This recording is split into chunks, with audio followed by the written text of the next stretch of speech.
Hello, my dear students. Welcome to our English lesson intended for grade 12.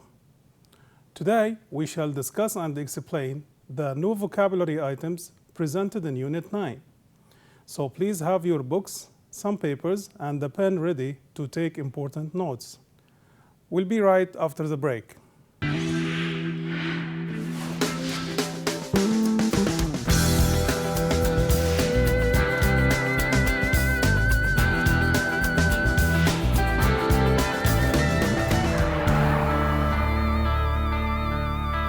Welcome back, students. As I told you before, we are going to study the new vocabulary items presented in Unit 9. So, before we start talking about the new vocabulary items, it's important to know the title of the unit. Why? Because if you understand the meaning, you will be well prepared and you will be able to understand what the whole unit will be talking about. So, what is the title of Unit 9? Let's have a look. All right, so as you see, Unit 9, it is entitled as Old Ways and New Ones. So when I say old and new, it means I'm going to make a sort of comparison. Something that was old, and then we will talk about the changes and the new types. So we are talking about old things or old ways and new ways. Let's move to answer this question so as to have a very good background about the whole unit. Try to answer the question. How have traditional leisure activities changed in the modern world? Well, if you look at the question, you will find two things. Number one is that I'm talking about traditional leisure activities, and then we talk about modern ones or the activities that are done at the present time. I will have a look on each one of them. Let's see. Okay, leisure activities in the past. So when I say leisure activities, it's important to know that I'm talking about the things and the activities that people used to do. Maybe we have something now, maybe we don't, but as you know, traditional leisure activities have changed. So let's see how people used to spend their free time and the kind of activities they used to do. Now, the first thing, as you see, traditional games. So it's not video game, it's about traditional old games. Like what? Like, yes, as you see, you can see little kids, they are gathering outside their homes and they are playing a kind of traditional game. What else can we consider from the traditional activities? We also have knitting and sewing. So knitting and sewing, as you see, they are ways to help them make clothes. Again, narrating stories. When I say narrating stories, it's one way that people used to do, or the people used to have in the past. They used to stay together, talk, and tell stories about their past or about important stories that took place in the past. All right, handicrafts. Now, the word handicrafts, as you see, it includes the word handy, so it had the word hand. It's talking about the kind of activities that involve the use of hand. That's what we see on the screen. You have the picture of a basket, so making basket was one of the handicrafts. Building boats was also another leisure activities that used to take place in the past. Now, these are all a kind of activities that used to take place in the past. Let's have a look at the present time or the modern leisure activities. Okay, now see, when I say leisure activities, as I explained before, things that people like to do, especially when they are free or when they have free time. What do we usually do at the present time to spend our leisure time? Now, some people like to go to cafes, see? People like to go to cafes, they meet each other, they talk, they chat, they can have good drinks as they like. What else do we do? Or what about the leisure activities that take place at the present time? We have also surfing the net. When I say surfing the net, we can see many of our young people nowadays, they are holding their laptops and they can get easily connected to the internet and surf different sites. What else? Yes, now most of the kids, or even the younger people, they like to play video games. It's a good way to spend their leisure time. Again, we have one more point, which is shopping. At the present time, many people like also to do shopping. They go shopping, they go to different malls, buy their things and the different products. So when I talk about the leisure activities, it's quite clear. The comparison now is quite clear. In the past, we used to do things that are mainly related to handmade. And at the present time, we are dealing with modern things involving the use of technology or even going to shopping malls. Now, this is actually about the topic of our unit, old ways and new ways. Now, let's move to see the new vocabulary items involved in our unit. All right, now what we're going to do is we're going to look at the pictures that we have, and then we try to guess the meaning and the part of speech of each word. Now, let's have a look. The first word is cookery. Cookery. Now, what part of speech it is? Actually, it is a noun. It's important to understand this. When I say a noun, it means I am referring to something or to someone. Let's have a look at the pictures. In the two pictures you can see some ladies, and they have some ingredients, foods, and they are trying to cook. Okay, so what is the meaning of cookery? It means the practice or skill of preparing and cooking food. Let's move to another word. So the word here is fix. Fix. It is a verb. Now, when I say a verb, it means that it is an action that is done by someone or by something. So look at the picture.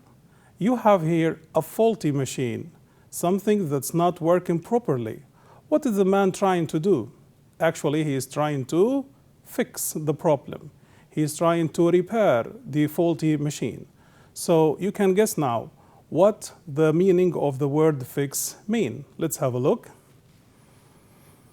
Okay. To repair something that is broken or not working properly.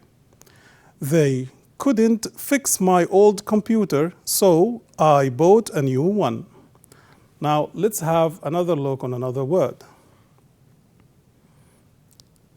Mail order. Mail order. It is also a noun. Again, when I say a noun, I'm referring to someone or to something. Now, what do I mean by mail order? Normally, it involves two words. Like mail, we have the word mail, which means something. If you are doing shopping or looking at many different items that are shown on the internet, and you like to buy them, how can you receive them? You will actually receive them by mail order. See, what is the meaning of mail order here? The selling of goods to customers by mail, generally involving selection from a special catalog. I often buy clothes by mail order. Now let's have a look on another word. Unique. Unique. This is what, yes, the part of speech here is an adjective. So an adjective is different from the verb and the noun. An adjective always describes noun. So what does the word unique mean? If you look at the picture, you will find many bowls. These bowls are black and they are the same, except for one bowl. This bowl is unique. Why? Because it's different. It's not like the others or like the same ones. So it is unique or one of its kind. Let's see. Being the only one of its kind, unlike anything else. Fingerprints are unique to every individual. Now, when I say fingerprints are unique, it means that everyone has his own. It's not repeated. Now, let's move to find another word. Workshop. Workshop.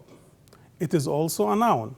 Now, as I told you, a noun refers to something or someone, but the picture here is a place.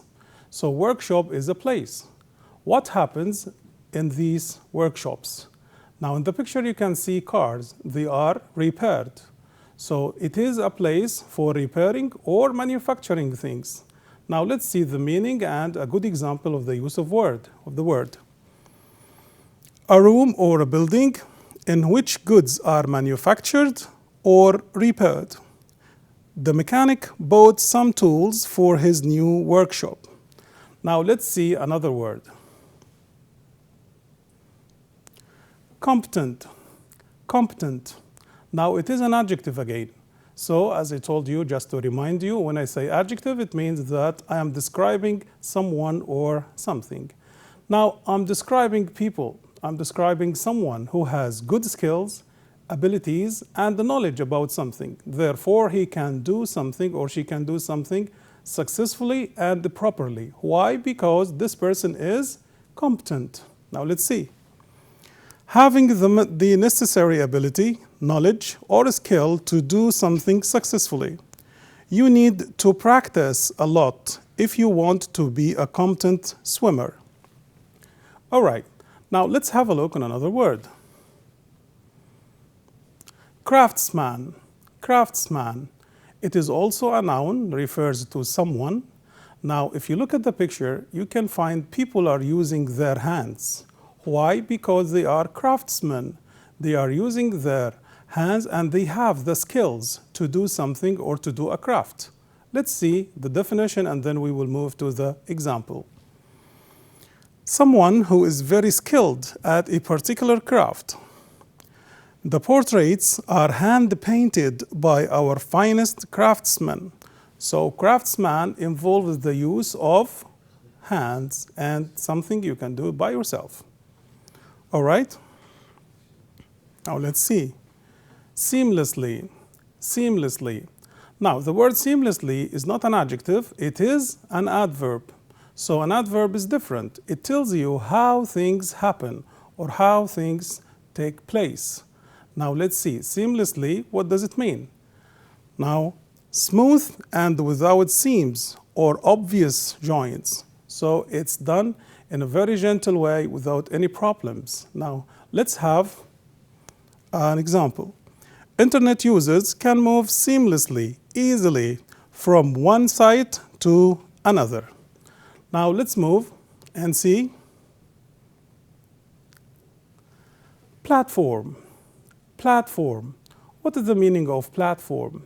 First, as part of a speech, it is a noun. So, it talks or refers about something or someone. If you look at the picture, this is a railway station where people can stand, where people can wait. Actually, they can wait on the platform here.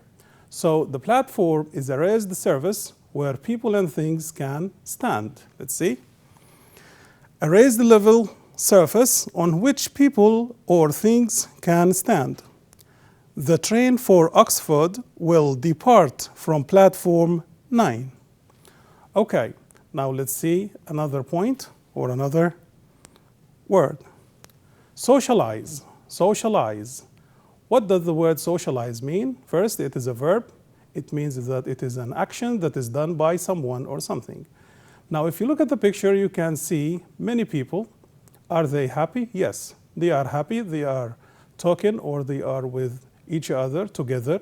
So socialize refers to those people who meet and spend wonderful times outside the working hours of their work or jobs. To spend time when you are not working with friends or with other people in order to enjoy yourself. Now let's look at the example. I intend to socialize with my colleagues at the weekend. So if I'm talking about socializing, for sure I'm talking about weekends and holidays. All right? Okay. Pottery. The word here is pottery. Now, it is also a noun and it refers to something or a craft. The picture shows someone is using his hand or her hand to do pottery. So pottery involves the use of clay to create many different objects. Now let's see. The activity or skill of making clay objects by hand. The museum exhibits a wonderful pottery collection of dishes and puts. All right, now let's have a look. Promote. The word promote is a verb, and it means to encourage. That's why we have this picture. A verb means an action that happens. So when I say can and can't, it means that I'm encouraging someone to say that I can do something. So the word promote means to support or actively encourage. Daily exercises promote good health. All right. Now what you have here on the board is something else. It's not one word. We're going to talk about idioms. What do I mean by idioms first? Well, the word idioms, it means that we have a group of words that come together or grouped together to give a meaning. Normally, this meaning is completely different from the meaning of each individual word. So the meaning is different. You have different words grouped together and they give one different meaning from their individual words. Now, I'd like to give you an example to understand it clearly. Now see, it's raining cats and dogs. It's raining cats and dogs. Now, raining, and then we have cats and dogs. Cats are animals, dogs are animals. But what is the relation here? We cannot take each word by its meaning, but cats and dogs here are used to describe the rain or raining. We say that, or it means that, yes, it's raining very heavily. So you do not focus the word cats or dogs by itself, but you have to focus on the idiom, the whole words. Okay, now let's see. As you see, we have some sports idioms here. It means some words that are used in sports, however, they are used to give another meaning when they are combined or grouped together. Okay, call the shots. Call the shots. Now, what is the meaning of this idiom? The whole words are grouped together to give one meaning. It means, yes, to make important decisions or to direct a job or somebody or someone. So calling the shots means to take important decisions. Now let's have an example. The general manager has been calling the shots efficiently for the last 3 years. Okay, now let's have a look to see another idiom. Toe the line. To toe the line. What does it mean?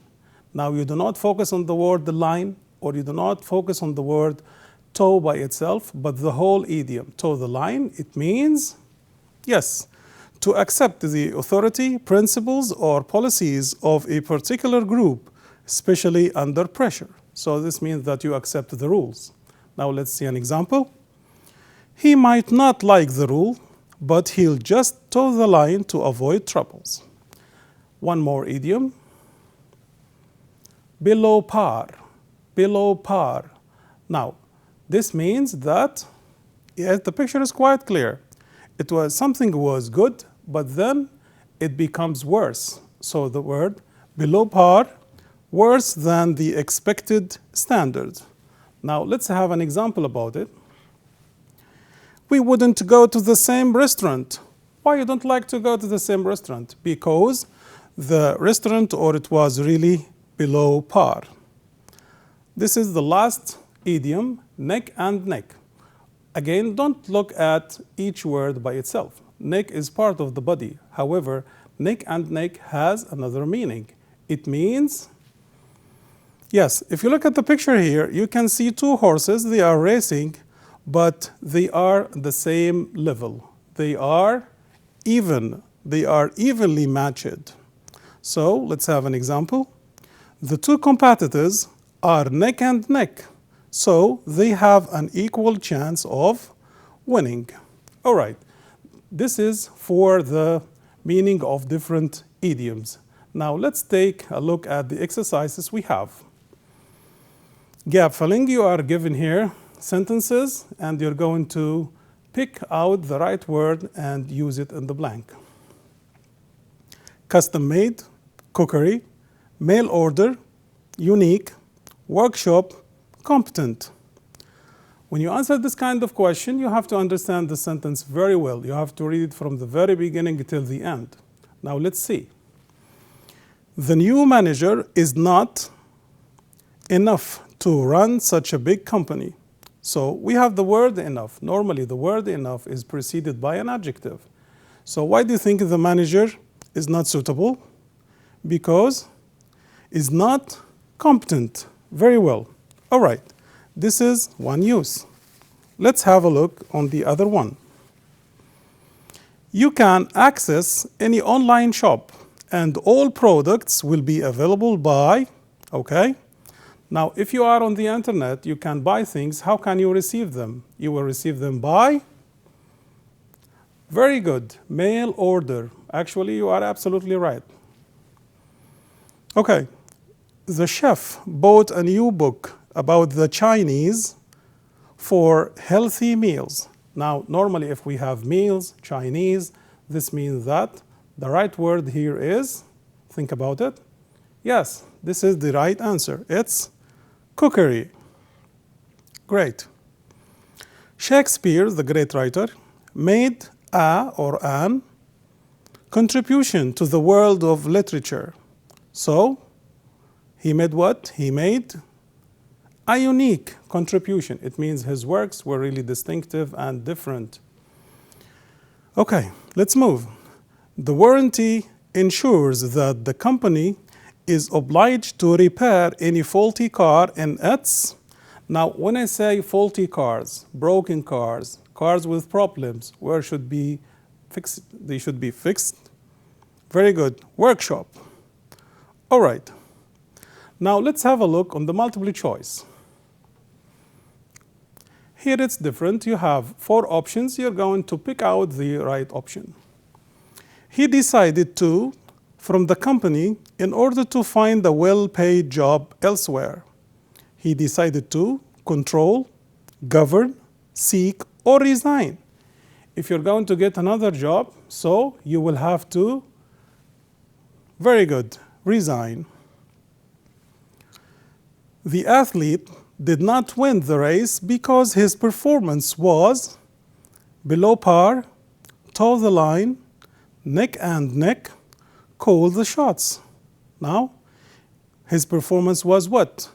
Was below par. Very good. Okay, let's see. Another example. All writers are against the violation of human rights. Is it poor, having no money, rich, wealthy, unusual, or contemporary? So the writers can be described as, yes, very good, contemporary. Okay? There is a big at the end of the hall on which students can display their activities. So we need a place here. Pottery, platform, workshop, craftsman. So if they are going to show their objects, this means that they need a platform. Very good. Now, we have come to the end of our lesson. As you know, we have already explained the new vocabulary items involved in Unit 9. We have explained the parts of speech of each word, and we have known how to use these words in sentences and in different exercises. I hope you have benefited a lot from our lessons. Till we meet again, I wish you the best of luck. Thank you. Goodbye.